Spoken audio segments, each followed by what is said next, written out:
Excellent. So I think we can start this morning's talk. And one thing which I always remember, that most of the best meditations will come at the end of the retreat. So thank you for enduring so long. And many of you, if you think, well, I've been meditating for so many days, so it hasn't happened yet. And of course, one of the reasons is because of expectations. That's one of the problems with me speaking like this. I raise the expectations of what a nice meditation is and how wonderful they are. And of course, naturally, you will aspire for them. Okay, aspiring is a kind word, but what aspiring means, you crave for them. You want them. And also, towards the end of the retreat, the craving gets a bit worse. Why is that? Because you've got your employers, your friends, and the people who have missed you for the last week. And when you go home, they will ask you, how did you go? And if you say, nothing. I've been sitting in this place enjoying all sorts of cold and wet weather and just, I can't choose my food. There's so many things I can't do and you have to pay for it. And they say, what are you doing that for? So if you want to go to Australia, there's some very nice resorts and hotels we can go to. And that brings me to one of the stories. I don't know if it's a good story or not, but nevertheless, a lot of times through meditation you have many great benefits. And one of those benefits, you know how to be still, how to be peaceful. And one of the husbands of the Thai ladies here, his job was a photographer for a newspaper, the Sunday Times. It was not regarded as a good newspaper, but still it was a newspaper. And so he was the official photographer. And nothing much happens in Western Australia. So it was quite an easy job, a bit boring job. But one day his editor called him into the office and said, there's a rumor going around, only a rumor, that Kylie Minogue, you know her? She's supposed to be a singer? Okay, a singer, an Australian singer, was hiding out in Cable Beach Resort in Brahm. And Cable Beach Resort in Brahm is a very high-class hotel. And it was quite remote. And so the rumor had some credibility, but very unlikely. And so the editor told the photographer, we'll pay for you on the aircraft to go up to Cable Beach Resort, stay in a room in that nice hotel, and just to check out whether the story is true or not.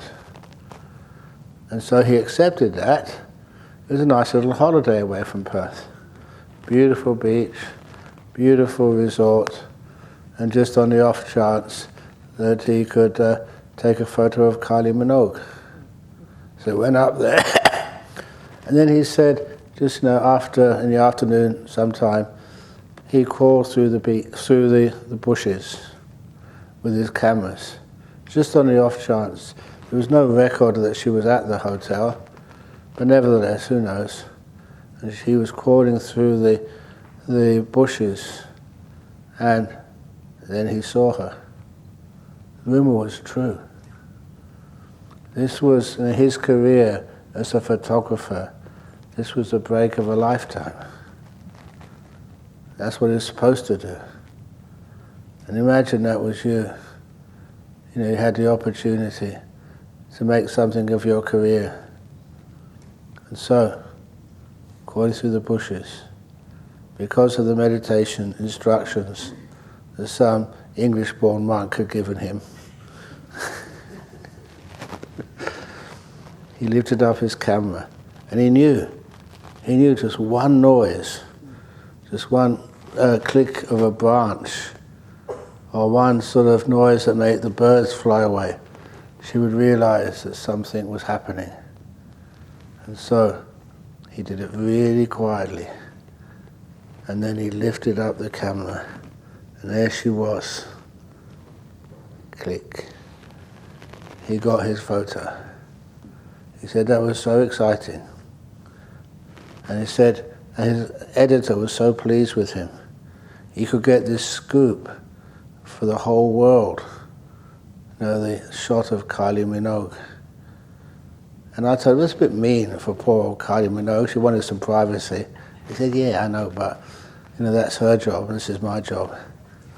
But he said, I just wanted to thank me for teaching him how to actually get the photograph without disturbing her. So there's many benefits of this retreat. Maybe some benefits which are not most praiseworthy, but next to their benefits for you. I don't know why that people don't send more, the governments don't send more like security operatives from Indonesia or Hong Kong. You can train them just how to be better operatives. How when you're in your hut, you can open and close your own door without making a noise. In your hut at night, if you want a cup of coffee or a cup of tea, you can make that cup of coffee or cup of tea without making noise. You stir that cup of tea. You learn how to be quiet. Is that a good skill to learn? But where do you learn that skill? Where you learn that skill is an Ajahn simile of the still forest pool. It's an introduction to that simile, still forest pool. You may have heard those words before, but what does it mean? That Ajahn always used to say that when you are wandering about as a monk on your Tudong years, it was usually the case, I realize this too, you'd have to find a place where there was water, where you could take a bath, wash some of your robes, and filter some water to put in your little flask to carry on a journey with you. And I remember when I went on Tudong, that was one of the things you really missed, the readily supply of water. And so after a couple of days without washing, but walking and sweating a lot, you felt really stinky. And if you were very stinky, that would mean that you would not get any food on alms round. And the villagers would walk away.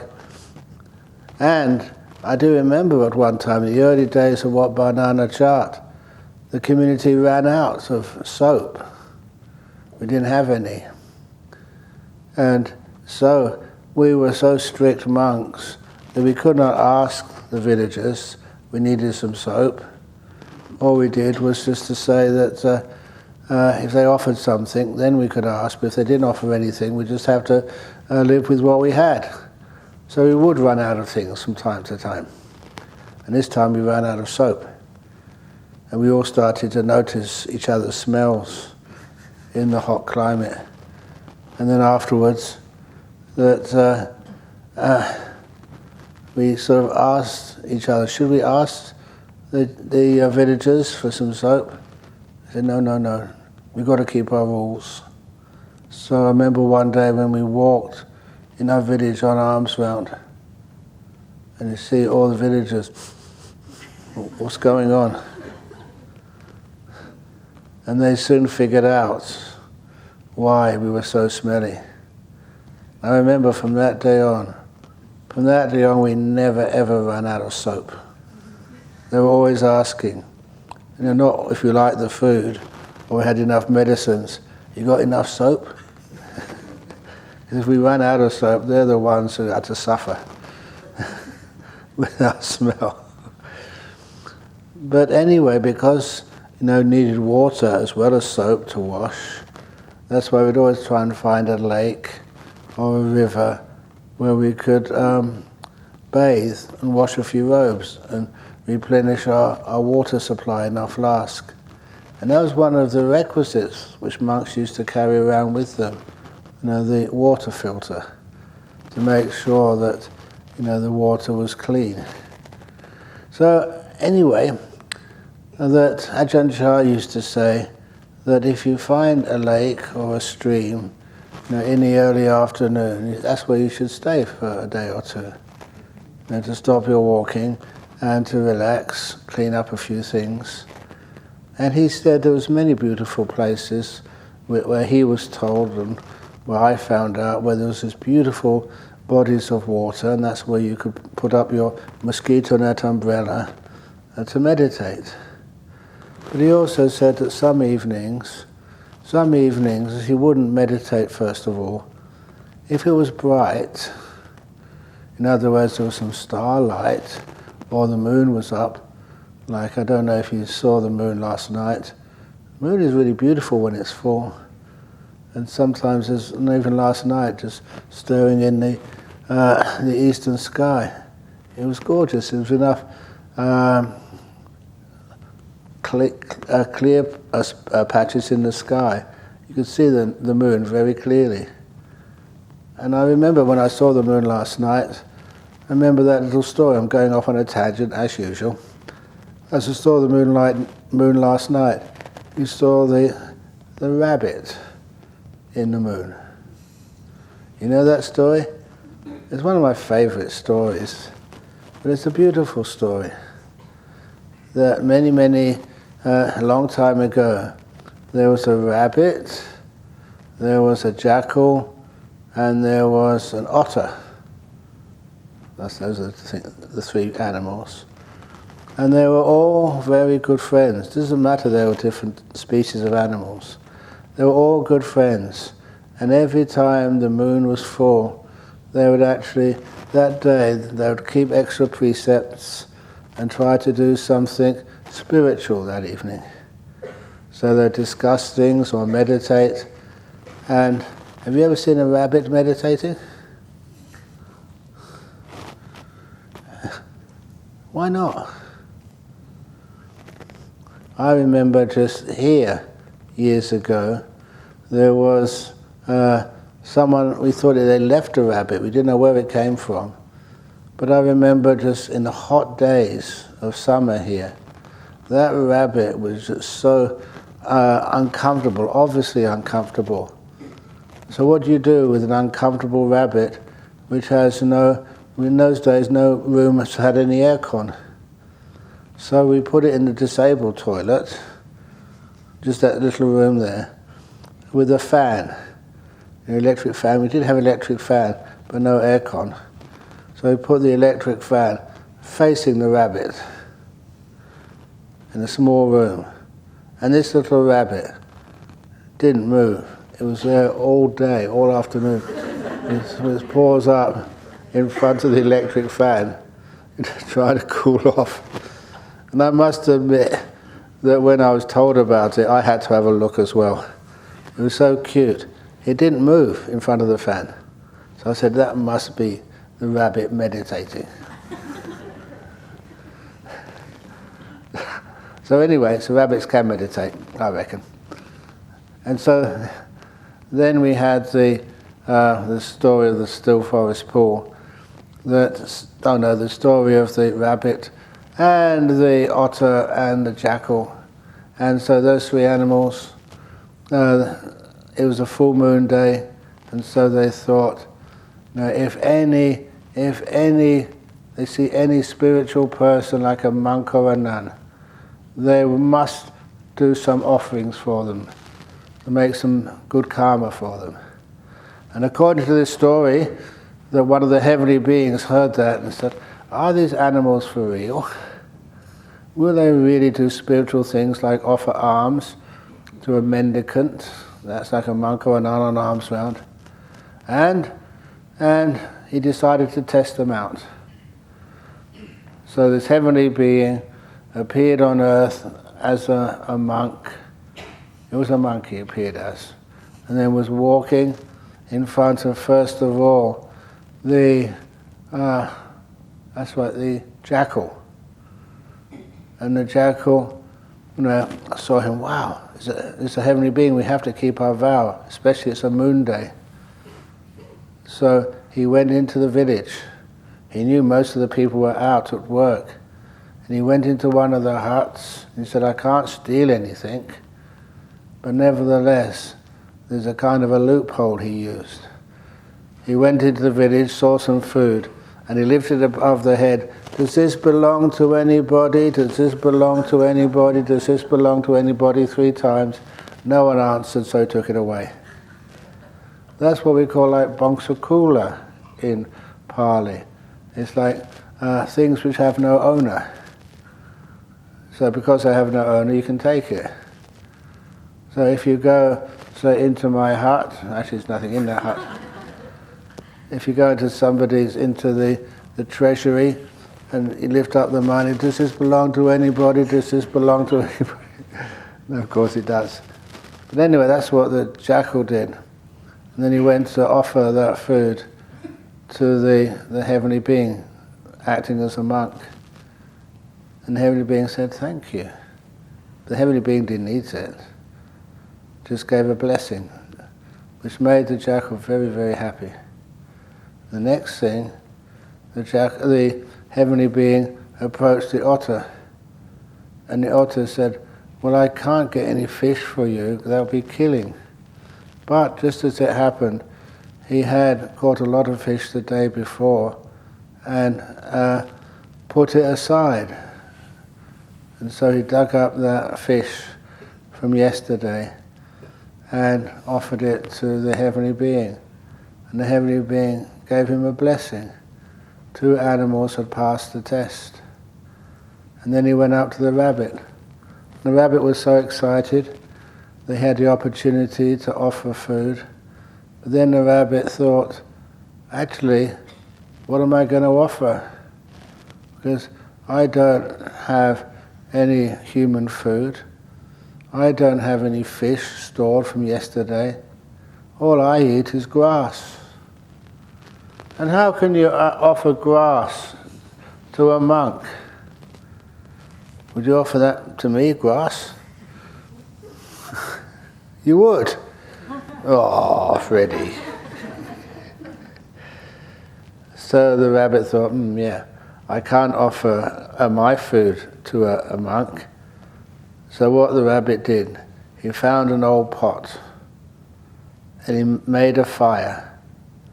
And he put water from the river in that pot and started boiling the water. It was a big pot. And once he started boiling the water, and it started to heat up, that's when he said that all of the fleas in my fur, all of the other animals who depend upon me by biting me under the fur, may all of you leave now. I'm soon going to jump into that pot to offer my body as food to the monk. And of course, hardly any animals jumped out. And they said it a second time, any fleas, please flee now. That's why they call them fleas. That's only a silly joke. May all run away.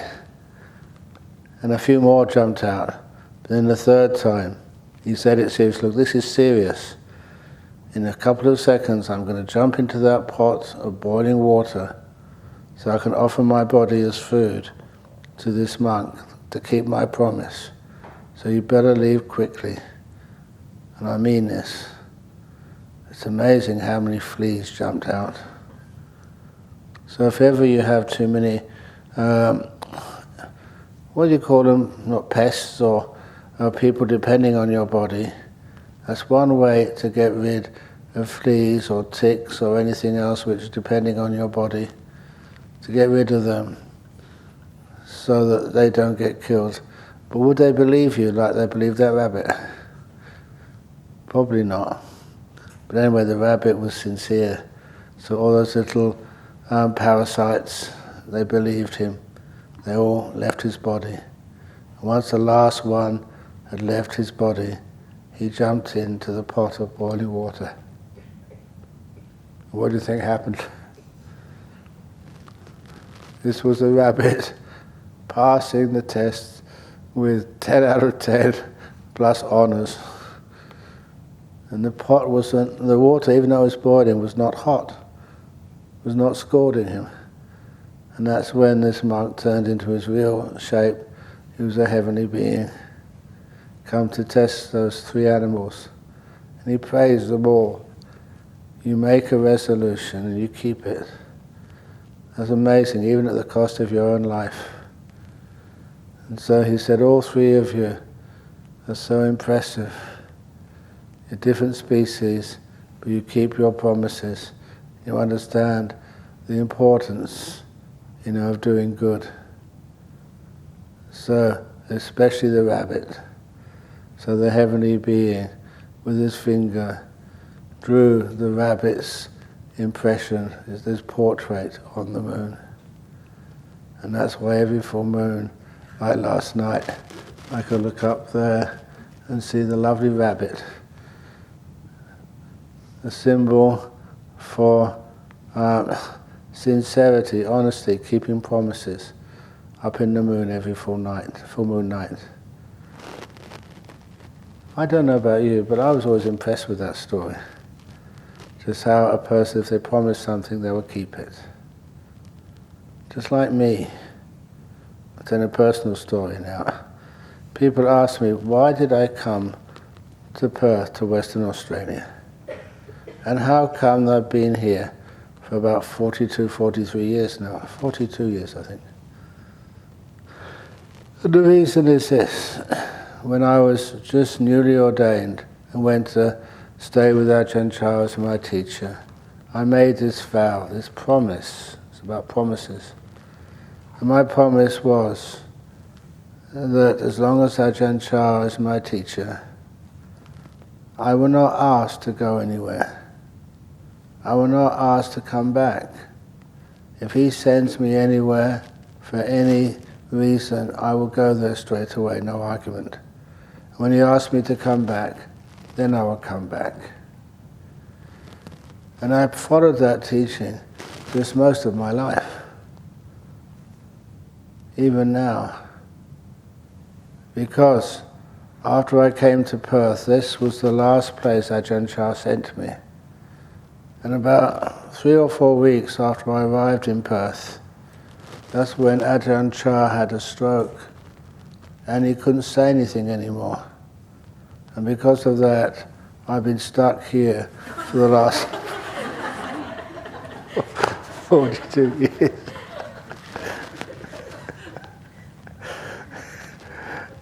I don't mind, it's a good enough place. And that's one of the reasons I made that promise. Because if you go to a place, it's what you make of it, not what it makes of you, is the most important. So when I decided, okay, I'm here, he can't tell me to come back or go anywhere else, so I'm stuck here, let's make the best of it. So that's why I've worked so hard and with others' help made a good community over here. So that was my resolution.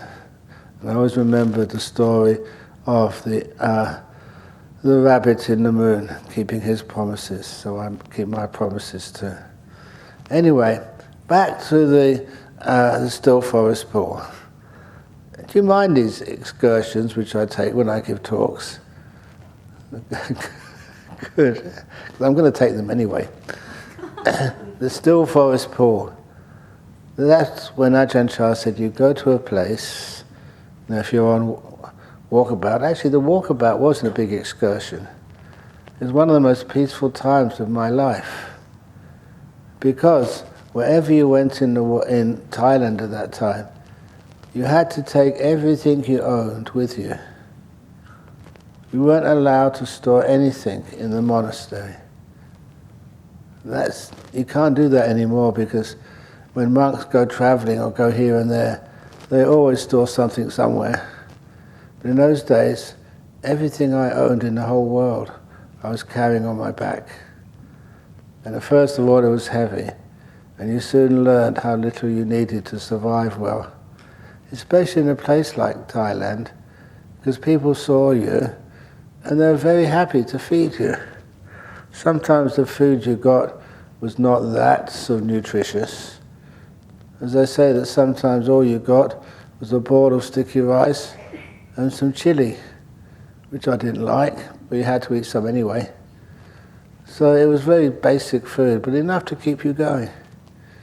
And so I like the simplicity of that lifestyle. I haven't managed to get that degree of simplicity ever since. You just walked, you had no mobile phones or nothing electric, and you looked at the sun to understand what time it was. You had no maps. I did have my passport in case somebody stopped me and asked who you were.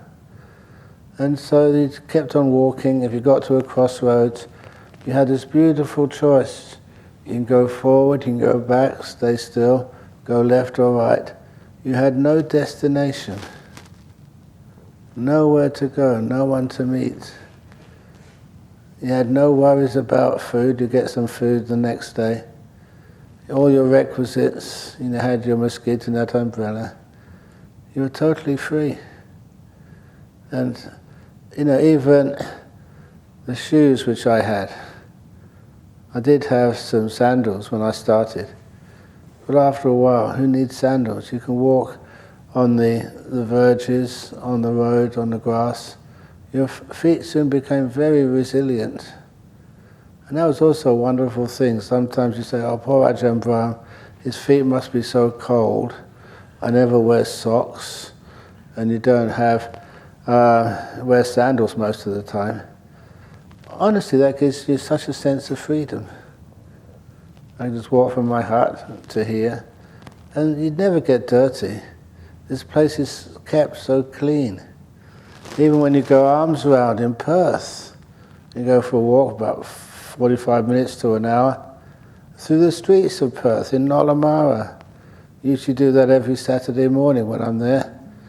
And people do come and wash your feet when you come back, but that's more like a ritual. Your feet are very clean. This is a very clean city, Perth. Try it yourself. Just take your feet off and just walk. Take your feet off. That's not what I meant to say. You take your shoes and socks off and walk for a little bit. You don't get dirty in the suburbs. It's a very, very clean city. Not many people, and it rains, and there's not much dirt is transported anywhere. So it's a very nice thing to have that freedom, just to walk without shoes or socks, even in the city. Of course, you've got to be careful you don't tread on glass or on a nail, which means you have to be extra mindful. Over here in Jhana Grove, I kind of see the advantage of not wearing socks or sandals in Jhana Grove, because there's all these little animals on the path. You can't sort of pick them all up. And so, in order to avoid most of them, you walk without any shoes or socks. And a few times, if ever you are not mindful and you squashed up one of those animals, you feel so bad about it. You find you're way more careful, when there's just your skin that touches one of those animals before you squash them. And it's not a nice thing to do, or a nice thing to feel. So I like that, being more sensitive and more caring of the animals which you may tread on in your walks. And so back to the still forest pool. It's half an hour, so I've got another half an hour to finish the still forest pool. The still forest pool, you find a place to wash, and then things dry very quickly in Thailand. You don't have to have an electric dryer. Again, that's how simple it is. And you have your robe can dry very quickly. in that type of climate, even the rainy season. And so you become very skilled, and then eventually that you meditate. And one of the things Ajahn told me, which I think you'll be interested in, most people are, that this is in the jungle sometimes, where the elephants roam. And one warning he gave me before I took leave of him to go on my two-dog adventures, and he's told me, he said, if any elephants are around, so be careful of the baby elephants, the young. Because the young elephants are not scared. It's like the baby kangaroos. If ever you see any of the joeys, it's maybe next month you start to see them, in August. But when they come out of mummy's pouch, they boing, boing, boing, they bounce around, it's an adventure, exploring the new territory. And mums are not afraid of monks, so they're not afraid of monks. They boing, boing, boing right towards you, they turn around, boing, boing, boing right back. Animals are like to explore the world, and they take their cues from their mothers. The mothers aren't scared, then the babies realise there's nothing to fear. And I must admit that for 40 years I've been experiencing this, the baby kangaroos coming out of the pouch for the first time. And I never tire of it. It's really kind of really cute, big time cute. And the boing, boing, boing all over the place. I remember one of the kangaroos, it didn't bounce towards one of the monks, it bounced towards another kangaroo, not of its family. And the other kangaroo swiped it with its paw. And I felt so sorry for that little kangaroo. It was, what's going on? But he learned his lesson. You can bounce up towards a monk, but please don't bounce up around to any other kangaroo other than your mum. You don't know who that might be. Boing. Gets wiped. Anyway, back to the still forest pool. And if you see a baby kangaroo, the baby kangaroo will see your mosquito net umbrella and will try to put its trunk under the umbrella. And it's not that hard to get underneath the umbrella, underneath the mosquito net draped from the umbrella. You know what I'm talking about there? Baby elephants, yeah. Big elephants, they don't go underneath the umbrella, they just squash it and just take whatever they want the quick way. But this baby elephant would actually put its trunk underneath because it sees you in there and wants to play with you. They're not afraid of monks. So when it wants to play with you, that's when you have to be careful. Because if it starts to play with you too long, the mother will get afraid and be overly protective and will come up to your mosquito net umbrella and squash you. And that'll be the end of you. So Ajahn I remember him telling me, if the little baby elephant sort of comes up and puts its trunk underneath your net, then its most sensitive part is the tip of its trunk, the tip of its nose. Bang it quite hard. I can't do that. A cute baby elephant, he said, bang it hard, and then it will run away. If you don't bang it hard, then mum will come and bang you. And that's the kind of advice I got from Ajahn Chah. He's never written that in any book. It was actually, helping the babies and helping the monks as well. So anyway, because you go arms round and you stay in the jungles, which are basically it's wildlife, and the animals are wild, but they're also very concerned. The animals are very afraid, especially the experienced older animals. And that's when he said that sometimes when the moon is up and you can see at night, he would keep his eyes open. And he'd always put the umbrella with the mosquito net about 5 or 6 meters away from the water's edge. And then just when the sun goes down that's when the animals come out to bathe. I don't know, this a couple of days ago, remember, I think I pointed it out to you, Nicholas. It was, I'm not quite sure why, but there was a couple of parrots in the bird bath. And it really is a bird bath. People think that's where they go to drink. No, they jump in and have a really good bath. And the parrots over in Bodhinyana Monastery are not scared at all. So they go in there, water all over. They look totally disheveled. They look sartorially a mess, with every sort of part of their feathers all wet. But you can see they're having a great time. It's one of the few places they can bathe and enjoy themselves. Just like once in Thailand, I remember seeing, putting out just a little bowl of water about that size for the birds in the hot season. Because there's no water up at the top where my hut was, where I was staying. And when I put the water out for the birds, they soon found it. But what was really strange, there was a hole in the wooden plank of my hut, like a little spy hole. So sometimes when they came out to drink or have a little bathe, then I would watch them. This is animals in the wild. And what I never ever expected was that the birds queued up.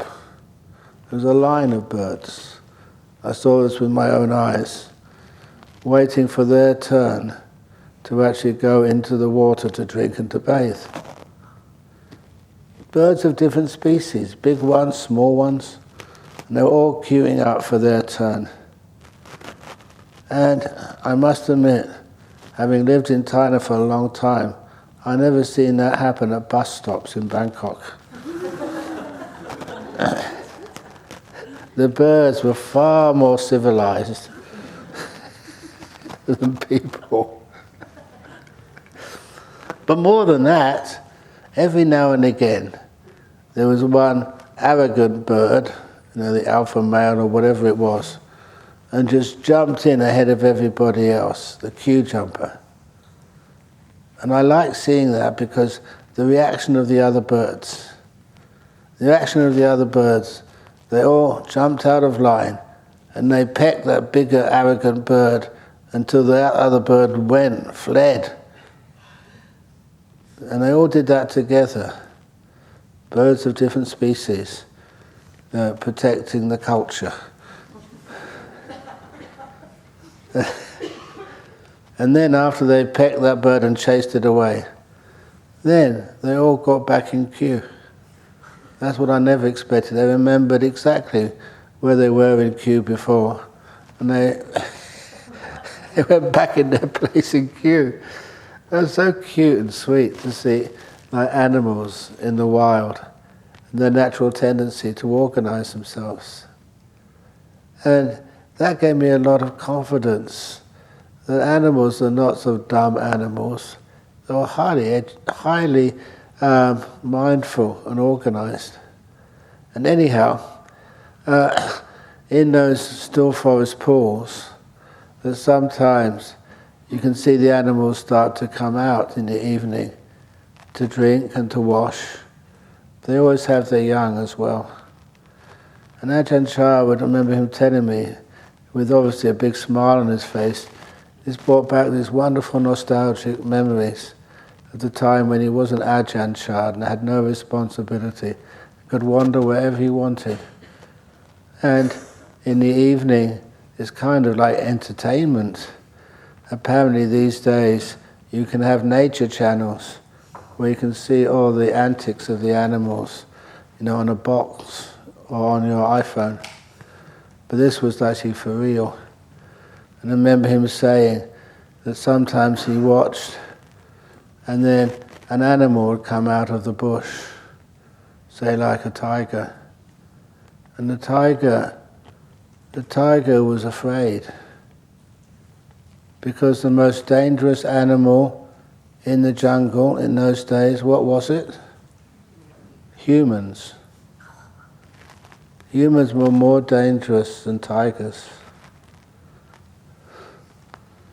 Okay, you think, what's dangerous to us? But tigers think, what's dangerous to me and my family? And that is the humans.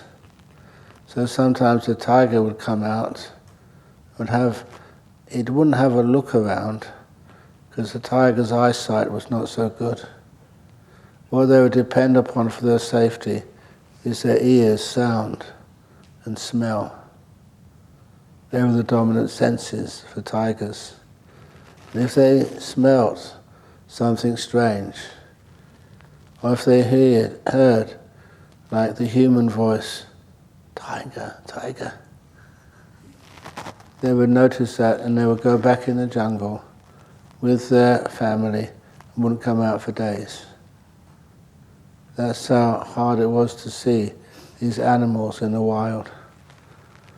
But he said because he was a meditator, like that photographer, he knew how to be still, how to let things be, to put aside excitement or fear.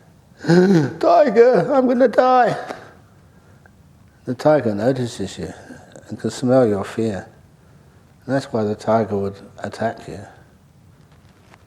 to protect its young, and also to realize that you're more afraid of it than it is of you at this moment.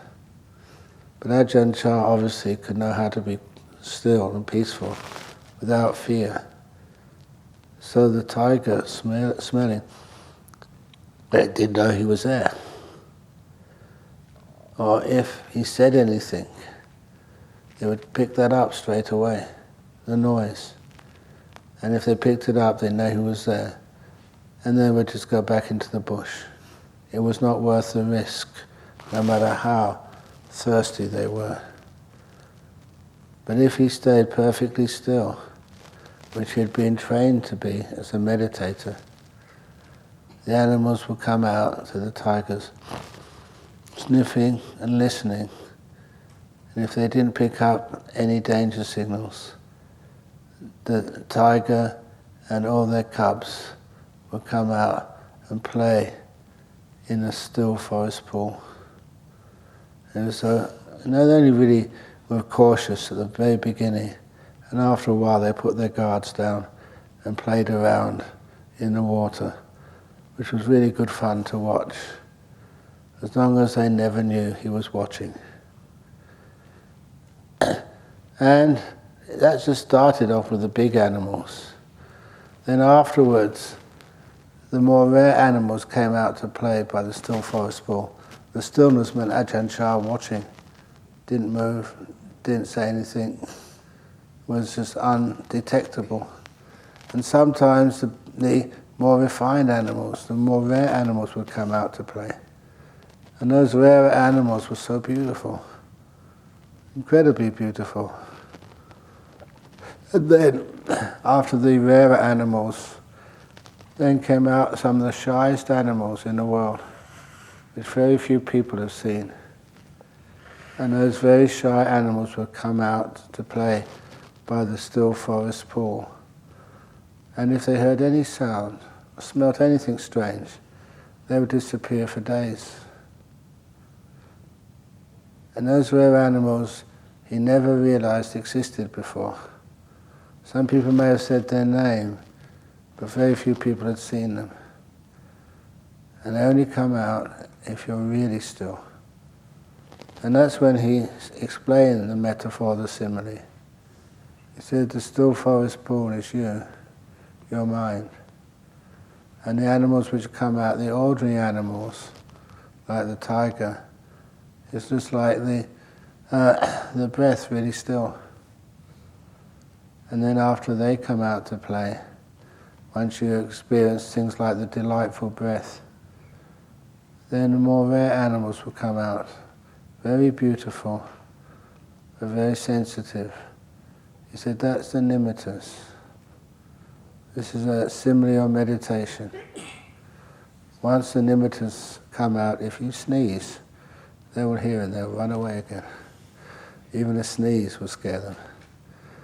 and they'd only come out if they sniff around and listen carefully, and they don't realize that anyone is watching.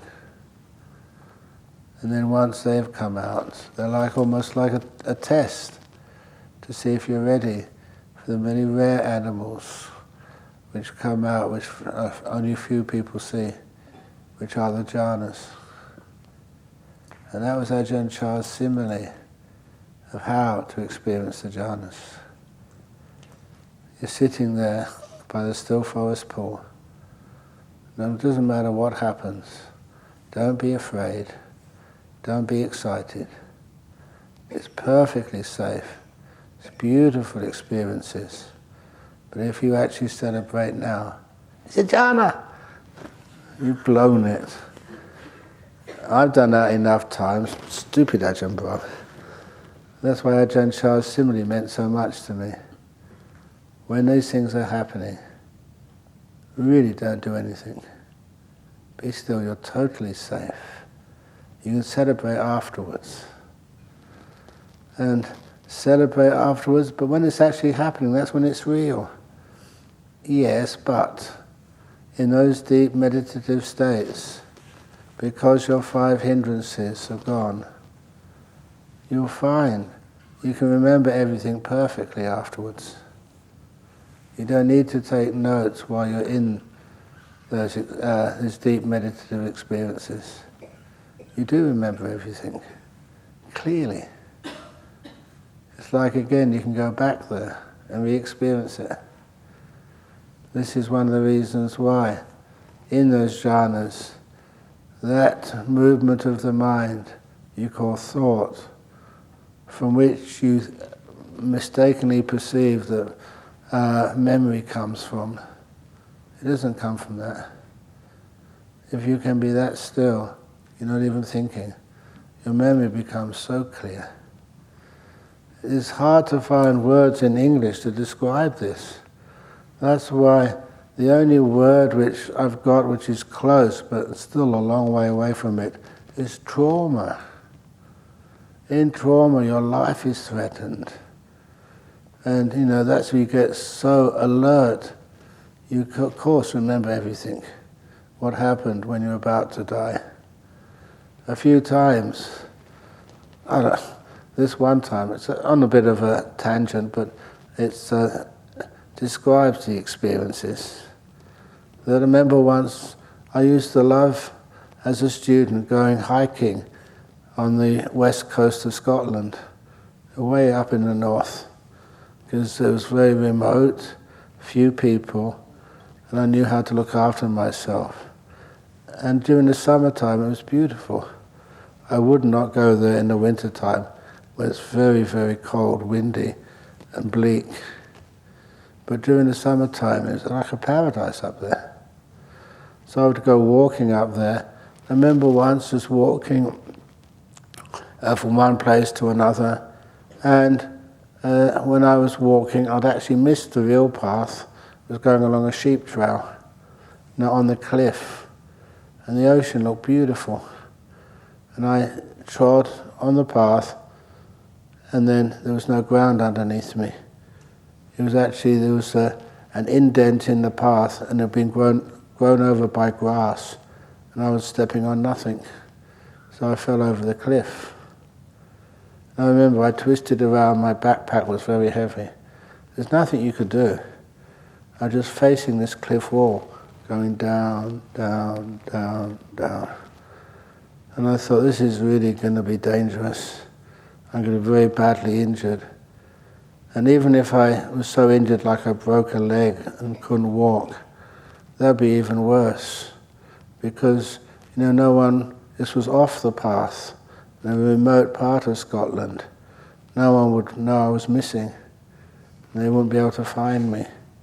I'd just die in pain rather than die quickly. So it was a very sort of dangerous situation. But then I remember just feeling like solid ground under my feet. It was level too. So I could bend my legs to take the fall, roll over. And then, how am I? I was alone. I like walking by myself simply because I enjoyed that solitude even as a young man. And when I picked myself up, the only thing which was an injury, there were no broken bones, but I think one of my fingers was half torn off, which was painful, but not as painful as dying or having the gashes in my body. I'd fallen off that cliff and survived so easily. So then I looked up to see the cliff. How could you survive such a big cliff falling? And only then I saw the cliff was only about 6 foot. When I was falling, it looked like it was 600 feet. And that was what really surprised me. When you thought you were going to die, you became so aware that the awareness was very distorted. I kept on seeing this cliff face again and again and again go past me. And okay, I was only 18, 19, but nevertheless, all the main features of my life were flashing in front of me. Have you ever had that experience? I did. There's not much I needed to remember. I wasn't that old. If I was at this age now, there'd be many more things. That would be a much bigger cliff to be able to recollect all the things I've been up to in my years.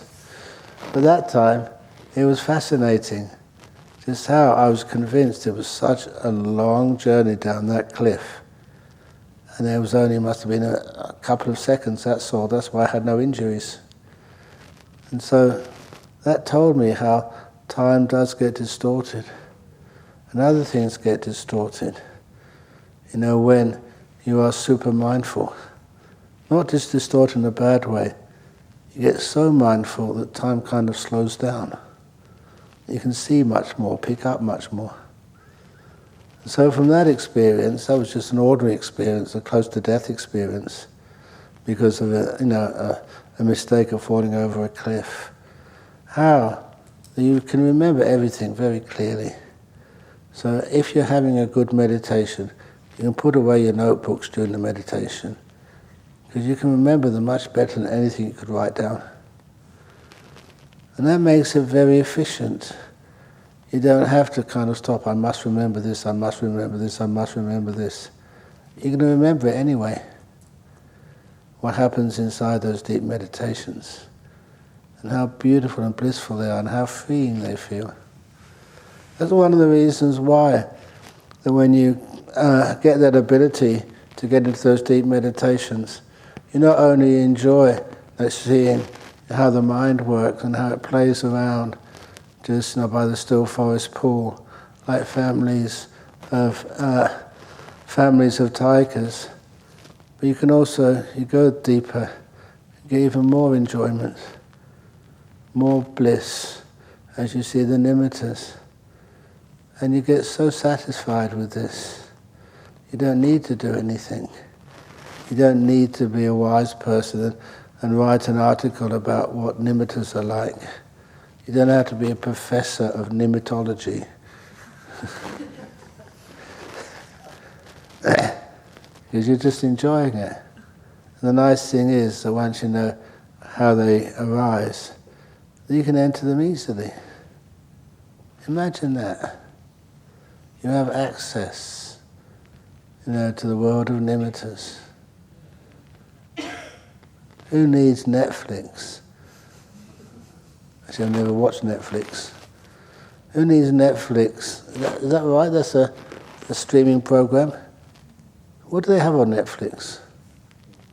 Spiders? The web? I don't know, anyway. So anyway, you can access that whenever you want. Set up the situation, the circumstances, and it's there for you. Wouldn't that be a wonderful asset for you? You can't share it with others, but it's for you. For your solitude, for your peace, basically all the happiness and peace you ever need in life and more. And then you have the access to the next depth of channels, the jhanas. You know what they are, how they work.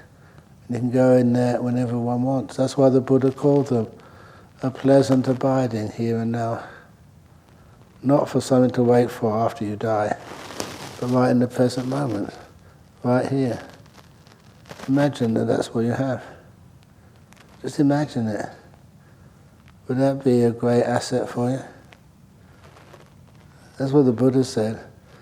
Even when he got old, he said the only time he didn't suffer from the aches and pains of old age was when he went into those deep meditations, into the realm of the mind.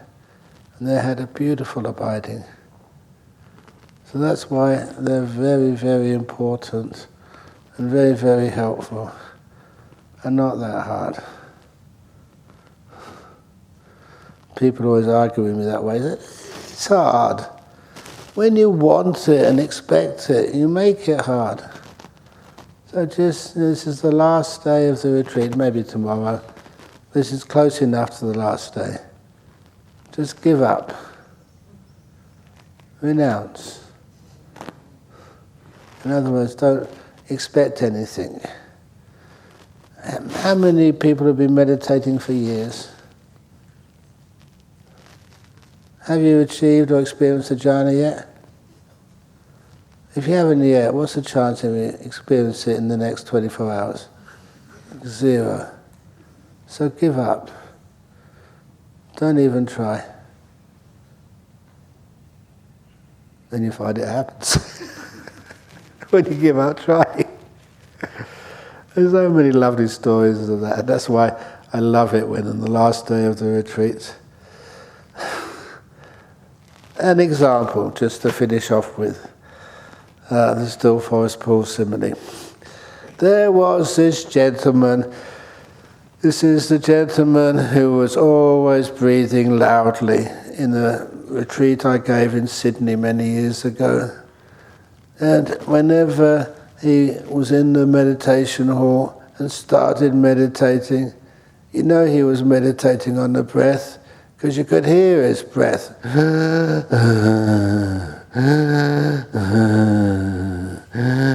All the time, not just for 2 or 3 breaths. And that's why the very first day on the question time, in his questions in the bell, that's where they're here at the moment. I don't know what they're going to do with them. But anyway, those questions, everybody was asking the same question. Ajahn Brahm, can you please ask meditators in the hall to breathe quietly? Not much to ask, to breathe quietly. He was making such a noise. And then I took culpability and I said, it's my fault. Because that gentleman, that's all he can do. He has a big tumor in his sinus. He's dying of sinus cancer. His doctors, oncologists have all given up on him, so he told me. And he's not even a Buddhist. But he thought, that meditation has a good reputation. Maybe it might help him. And so he was trying to do breath meditation just as a possibility of helping him die. And as soon as I said that, I'm really so proud of all the Buddhists who were there. There's no more questions on just, can you please ask people to breathe quietly? They were so supportive of him. Just anything we can do for you. Please breathe as loudly as you can. Now it doesn't disturb me when I realize there's no other thing you can do than breathe loudly. And you're trying your best to actually to heal or soften the pain and discomfort of the cancer. So you all have all of the other meditators' support, which he did have. So I was very proud of them. The noise never disturbed anybody now. They knew it was unavoidable, and it was a compassionate thing to give him that freedom to breathe loudly, and who knows what might happen. But for those of you who have heard the story before, it doesn't have a happy ending. It has a blissful ending. Because it was making all this noise throughout the 9-day retreat. And then the last day, his last meditation in that hall. I'd always had to leave a bit early to catch a flight back to Perth to give the next retreat or talk which I had to give. And then I was in the car, which I remember clearly, about to leave the retreat centre to get to the airport, and I saw him running towards the car. I said, Ajahn Brahm, please stop a moment, stop. And I said, why? And he said, the last meditation which I did, always when you give up hope, you stop trying. I wish he stopped trying earlier.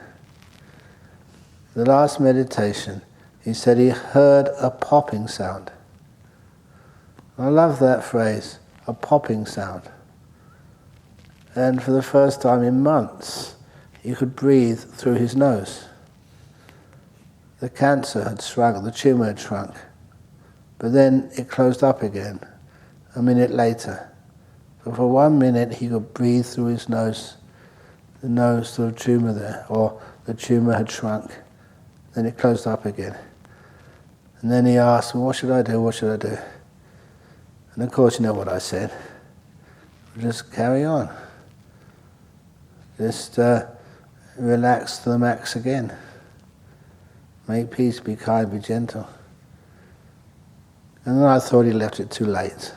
Just 1 minute of popping sound, that wasn't going to be enough. But that motivated him immensely. It's the first thing which actually worked for him. Anyway, 6 months later around, I was visiting Sydney again to give a talk in another venue. And when I was at that venue, this guy came up to me and he said this question which I ask of you, please never ask me this.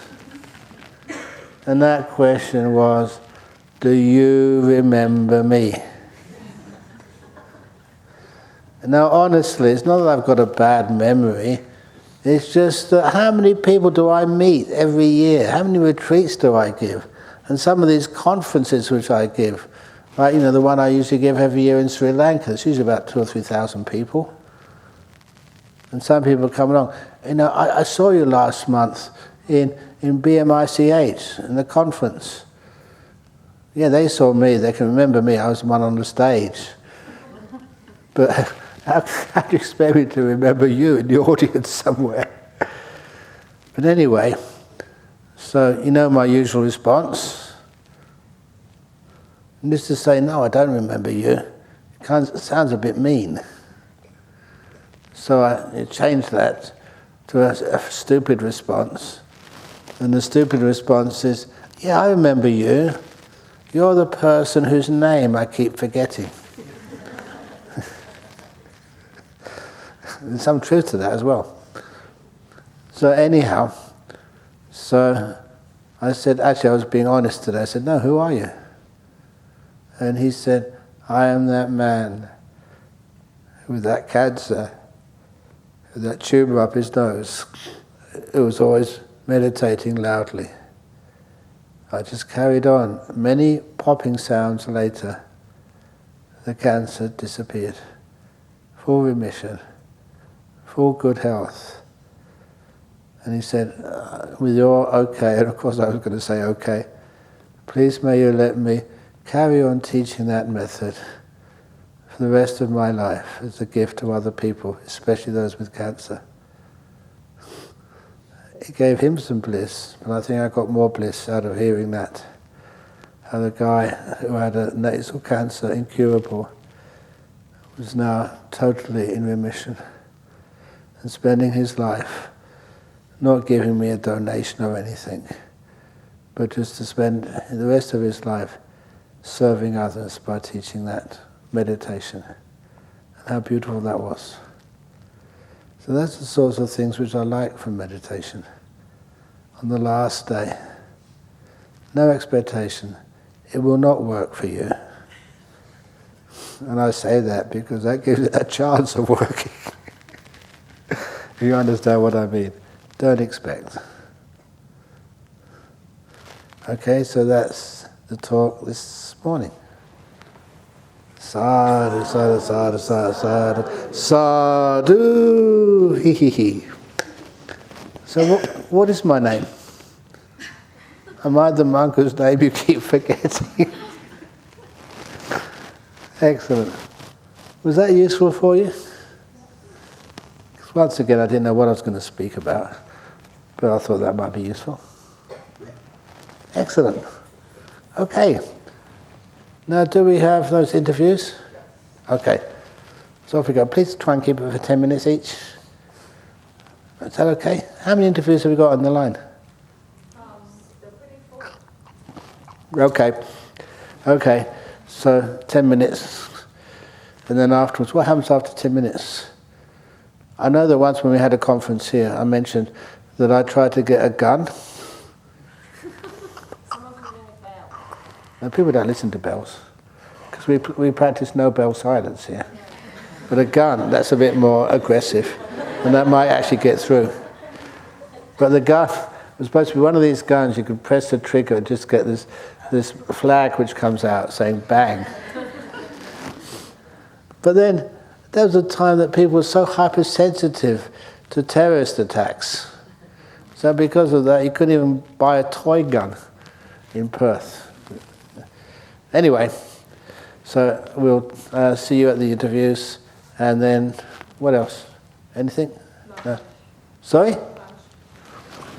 Lunch? How do you tell everyone for lunch here? Is there a bell or a gong here? No, they can smell.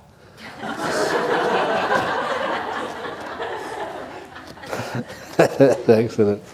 What if they don't like the smell? Well, they usually like the smell. Okay, that's how desperate they are for something to eat. Okay, very good. Thank you all for listening.